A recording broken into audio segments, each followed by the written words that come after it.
Toxic ہیں, جو لوگوں کی صحت کو متاثر کر سکتی ہیں, جی وہ رہائشی علاقوں میں نہیں ہو سکتی. لیکن یہ ہوئی ہیں, تو یہ کافی نہیں ہے کہ ان مالکان کو گرفتار کر لیا جائے. لیکن جو ہمارا انوائرمنٹل پروٹیکشن ایجنسی ہے سندھ کی, اس کے جو ذمہ دار ہیں ان سب کو بھی گرفتار ہونا چاہیے کہ انہوں نے کیسے یہ الاؤ کیا. کے ڈی اے کے جو لوگوں نے یہ فیکٹریوں کی جگہ جی الاؤ کی, اور وہاں ان سب کو جواب دہ ہونا چاہیے, کیونکہ یہ بہت ہی ہیبت ناک صورتحال ہے جی کہ اس طرح سے ہمارے بچے اور بڑے اور جو ہے وہ اس کا شکار ہو جائیں. بالکل. اور جبکہ ہمارے نیشنل انوائرمنٹل جو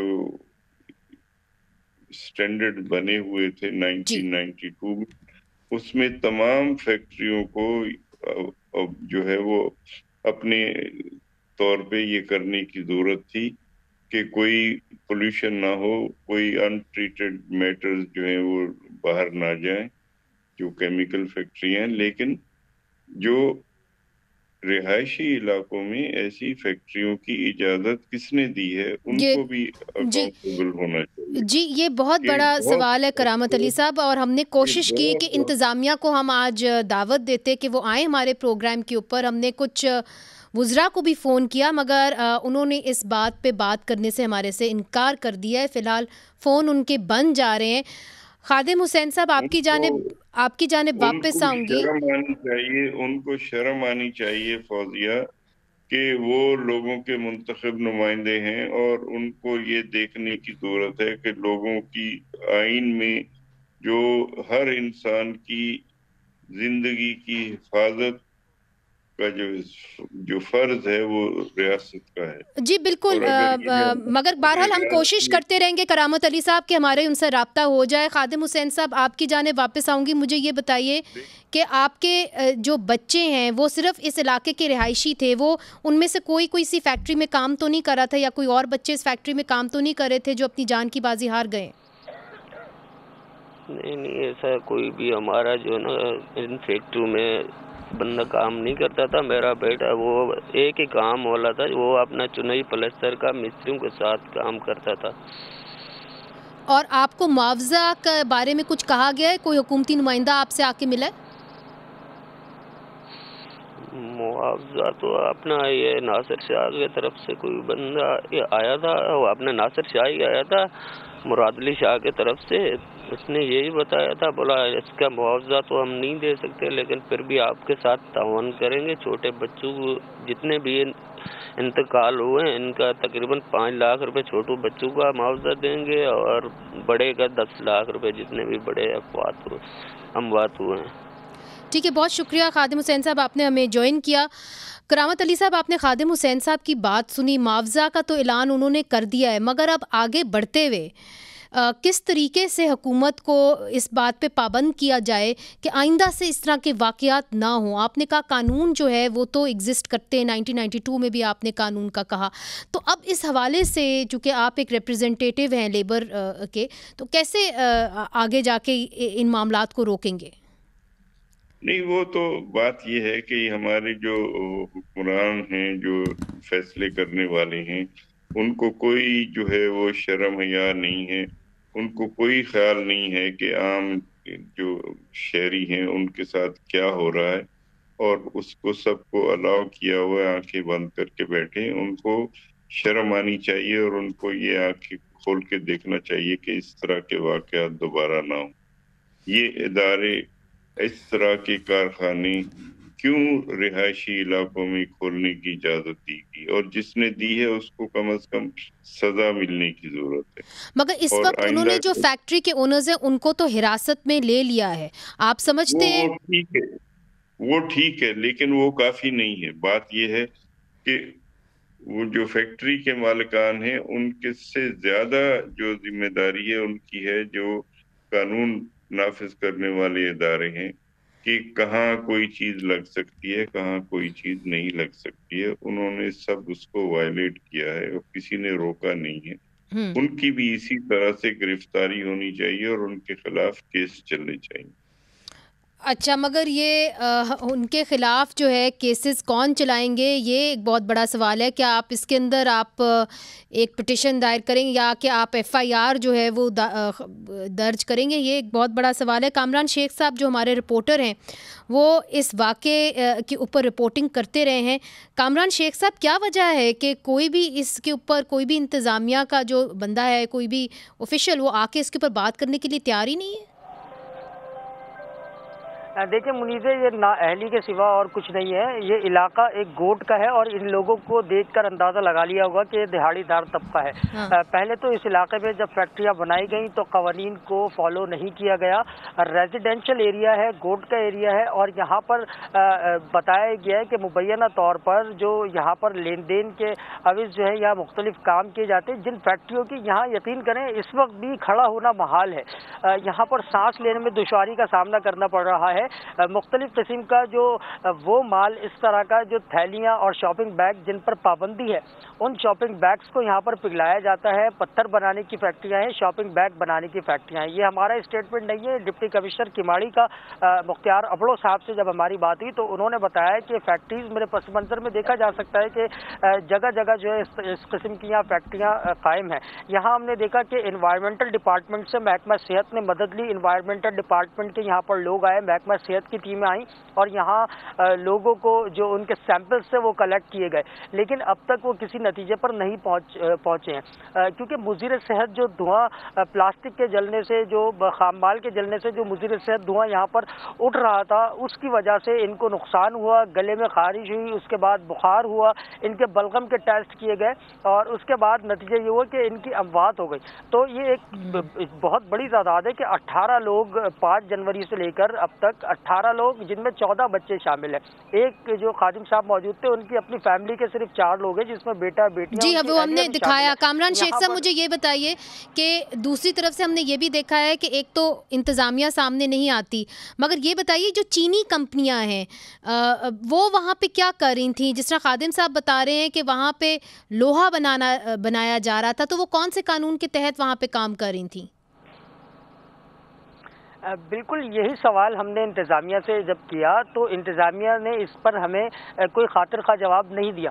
ہم دیکھ رہے ہیں کہ اطراف میں یہاں اس وقت بھی کچھ فیکٹریز کی مجھے آواز آ رہی ہے. گو کہ انتظامیہ نے کہا کہ یہاں فیکٹریز کو سیل کیا گیا ہے، بالکل کیا گیا ہے، لیکن میرے چند قدم کے فاصلے پر ہی فیکٹری ایک چلنے کی آواز آ رہی ہے. تو یہ فیکٹریز جو ہے یہاں پر جس طرح سے کام کر رہی ہیں، تو یہ تو یہاں کے رہنے والے کس طرح رہ رہے ہیں. ابھی بھی آپ کہہ رہے ہیں وہاں پہ جو فیکٹریز ہیں وہ وہاں پہ کام کر رہی ہیں. کرامت علی صاحب، آپ نے کامران شیخ صاحب کی بات سنی ہوگی کہ ابھی تک اس علاقے کے اندر ان کو آواز آ رہی ہے، فیکٹریاں وہاں پہ کام کر رہی ہیں. آپ نے کہا کہ وہاں پہ جو لوکل انتظامیہ ہے اس کو بھی ذمہ دار ٹھہرانا چاہیے، ان کے خلاف بھی پرچے ہونے چاہیے، مگر یہ جو غریب لوگ ہیں یہ تو اس پوزیشن میں نہیں ہے کہ وہ ان کے خلاف پرچے کریں گے.